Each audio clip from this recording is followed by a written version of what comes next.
Donald Trump's plan to subvert the midterm elections is already underway. My name is David Graham, and I'm a staff writer at The Atlantic. Let's start here. There will be elections in 2026. That's something all of the experts I spoke to agreed about.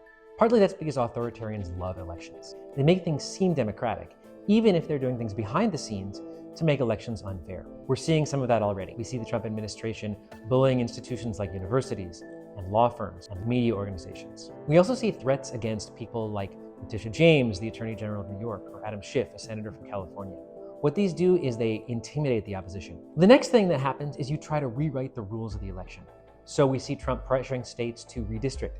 We also see the president pressuring states to change their election laws. When you get closer to election day, there are more ways for the administration to start interfering. A big one of those is dispatching armed forces to the streets. Now, federal law bans interference with polling places, but you can put troops on the street in other ways. For example, by saying they're necessary to fight crime or to enforce immigration laws. That can intimidate voters and make it much harder for people to get to polling places. Then on election day and after, there are even more ways to sow mischief. Trump might try, for example, to have voting machines seized, and he might pressure state officials and local officials to stop counting ballots or to change votes. What's scary about these threats is that many of them might fail, but there's so many opportunities for a president to try to interfere.